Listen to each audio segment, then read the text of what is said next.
hablar con él. Gracias. Por favor, ¿cómo estás? ¿Bien? Bien, ¿y vos? ¿Jugaste al golf ya hoy o no? No, después. Después, déjate para después. Sí, me llego más relajado. Llega más relajado, más tranquilo. Claro.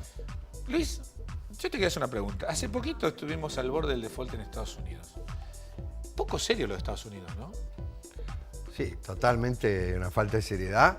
Yo te diría que el sistema americano ha sufrido muchas críticas, pero yo pienso que lo que hemos hablado más de una vez, en el sentido que al mundo en general le faltan estadistas. Le faltan líderes, ¿no? Le faltan líderes políticos y sobran politiqueros baratos en todo el mundo y acá también, obviamente. Y a lo que me estoy refiriendo es que Estados Unidos llegó a esa situación límite porque la extrema derecha del Partido Republicano, el famoso Tea Party, se oponía radicalmente tanto a modificar el presupuesto como a aumentar el techo de la deuda. De manera que no son los 400 y pico de diputados del Congreso de Estados Unidos o los 100 de la Cámara de Senadores, sino un grupo minúsculo, pero es el que traba todo porque es el que le da la mayoría a la Cámara de Representantes. De manera que no estoy de acuerdo que el sistema es malo, el sistema es bueno, lo que funciona mal es los miembros que están formando parte de ese sistema político democrático, que sin duda es lo mejor del mundo, ¿no? Ahora bien, eso es lo que estamos diciendo, pero mi pregunta es la siguiente. ¿Esto lo va a pagar Estados Unidos? Estuve leyendo muchos artículos diciendo que ya muchos países van a empezar a repensar el porcentaje de bono a la deuda norteamericana que van a estar teniendo y van a empezar a buscar nuevos escenarios y nuevos bonos de países que están creciendo mucho, más consolidados, como puede ser parte de Australia, Canadá. O sea, lentamente, porque el tamaño de Estados Unidos no te da para reemplazarlo, pero que como todo el mundo empieza a decir, bueno, vamos a empezar a buscar un poquito de alternativas. Y de hecho el yuan se reevaluó estos días también de una manera importante. Yo te diría de lo general a lo particular. Es obvio que todo este acontecimiento que pasó, que estábamos mencionando, de llegar al límite en dos problemas, no es gratis. O sea, sumar no suma. Ahora, ¿cuánto resta? Lo dirá el tiempo. Yo pienso que tampoco es que se acabó el mundo y que el dólar va a ser una moneda débil. Es imposible que en el mediano y largo plazo el dólar pierda su valor como unidad de medida y de reserva internacional. O sea que los bancos, la proporción que tienen de bonos y demás, no son situaciones que se modifiquen de un día para otro. No, pero por eso digo, pero como una tendencia. A ver, digo, lo que pasa en Argentina somos, ¿viste? Si nos enojamos hoy, mañana cambia todo. Lo que digo es que, como tendencia quizás a 10 años, bueno, que en el mundo el tiempo de 10 años no está. A 10 años yo te diría que vamos a estar hecho pendejo todavía. Ya es fantasía, no te hagas. Pero ahora bien, sí, obviamente va a perder un poco de... Porque no, hay otras monedas que están, digamos, tomando preponderancia, entre ellos el yuan, el euro, claro, a pesar de sus dificultades. Ahora, una cuestión, el dólar venía, las monedas latinoamericanas venían devaluándose frente al dólar. En septiembre se hace el anuncio de que sigue la política expansiva y las monedas latinoamericanas vuelven a revaluarse. O sea, el real llegó a 2.40 y ahora está a 2.19 de nuevo, o sea, se revaluó. Mi pregunta es, ¿cómo estás viendo en el mediano plazo? ¿Cómo estás viendo los datos de Estados Unidos? El cambio de la presidenta de la Reserva Federal de Estados Unidos con Ben Bernanke. ¿Hablamos de un dólar fuerte o hablamos de un dólar que todavía sigue débil? Me hiciste como 15 preguntas. No, ¿dólar débil o dólar fuerte de acá en adelante? Dólar fuerte. O sea, el dólar tiende a fortalecerse.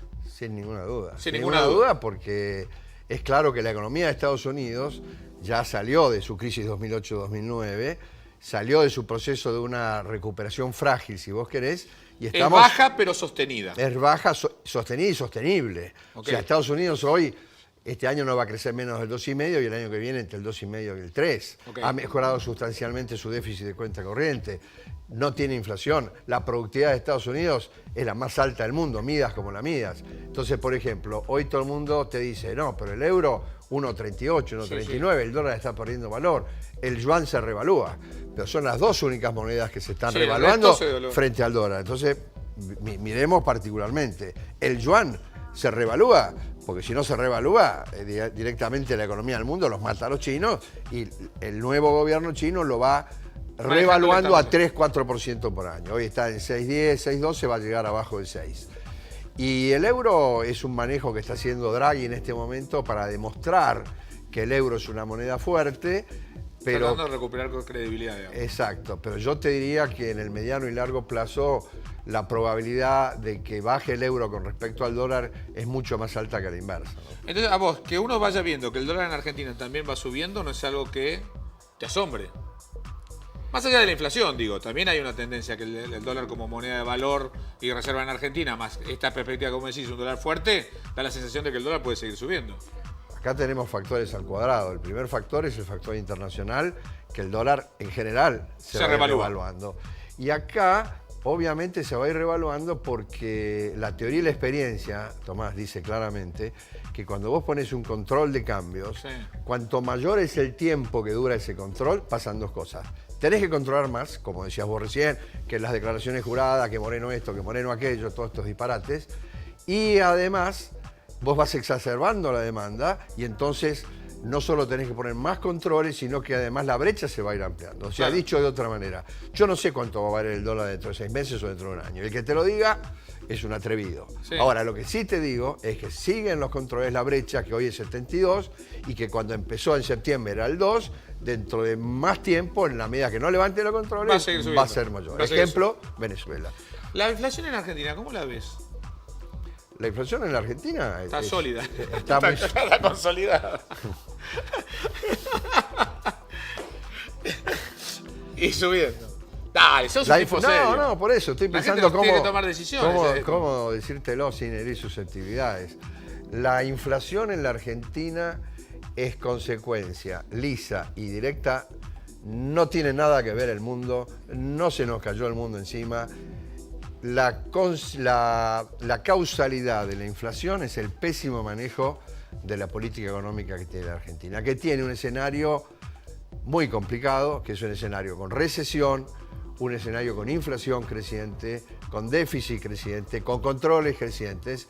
Entonces, la única escenario que uno ve, salvo que haya un cambio copernicano de la política económica, que yo no creo, sin ninguna duda la inflación va a ser creciente. De nuevo, no sé cuánto va a ser la inflación el año pasado, pero va a ser mayor. O sea, vos ves inflación un poquito creciente, dólar no sabemos cuánto, pero creciente, o sea, todo más brecha mayor, mayor recesión. Va a ser que no decís nada, decís bastantes cosas.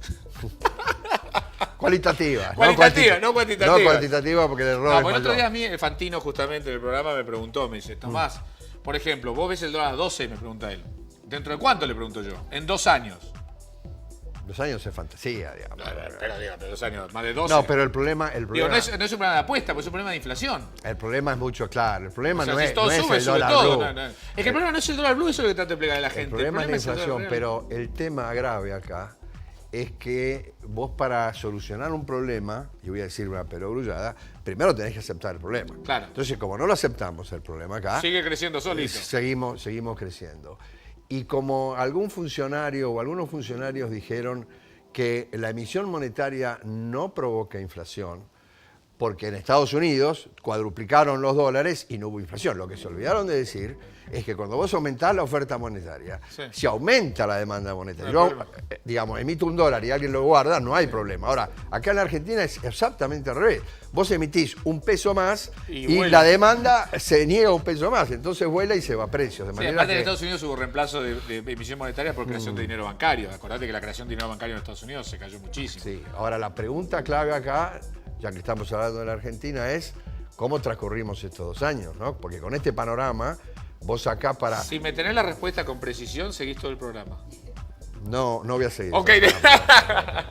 No, lo que te digo claramente que vos para resolver este escenario necesitas, ya que estamos con el tema de las enfermedades de la presidencia, necesitas un cirujano, un favaloro y un equipo de favaloro. Por eso, a ver, digo, mientras el equipo de médicos sea el mismo, las recetas van a ser las mismas. Sí, yo te diría que ojalá fueran médicos en la paradoja, ¿no? Son enfermeros, digamos, ¿no? Claro. Porque la verdad que además son enfermeros que no tienen un equipo. Uno quiere poner una inyección, el otro le quiere poner una aspirina y el otro le quiere cortar la pierna. Entonces es muy difícil. Entre enfermeros y no coordinados. Estamos bárbaros. Exacto. Bueno, tu amigo Moreno, parafraseando la famosa frase «L'état c'est moi», hoy dijo que la economía soy yo. Ayer dijo. Ayer dijo eso. Después Kicillof dice que el que maneja él, digamos, todo lo maneja él. La joven Mercedes Marcó del Pon es la que dice que emitiendo no hay inflación. Claro. Después hay otro que dice que estamos solucionando... Basta, precios congelados. Eso no más, eso no funciona más, eso es obvio. No, pero perdón. Pero ¿cómo estás viendo los salarios? Creo que le preocupa a la gente. Porque hablamos de decir inflación, etc. ¿Vos ves los salarios acompañando la inflación o van a estar un poquito por abajo? Vamos a parafrasear al general, ¿no? Dale. Lo del ascensor y la escalera. O sea, vos sos como lo decía Perón. Al final, cuando la inflación está, No. los salarios van por la escalera y los precios por el ascensor. Perón no inventó nada. Alguien se lo sopló de la teoría monetaria, digamos, Pero ¿no? él lo compró. Sí, bueno, compró varias cosas, sí, algunas bien, otras mal.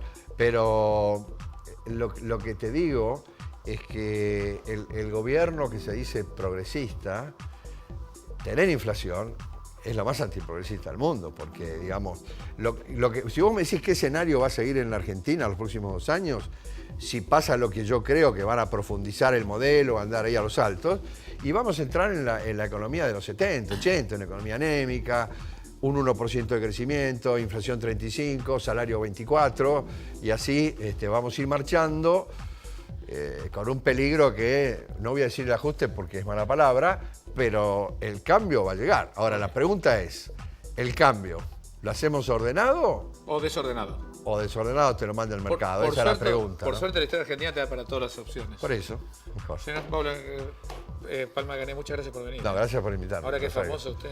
Usted es más famoso. Gracias. Vamos a una tanda, enseguida volvemos en el inversor. Vamos a hablar mucho de autos, vamos a hablar de inversiones y vamos a hablar acá también de emprendedores. Todo eso acá en el inversor.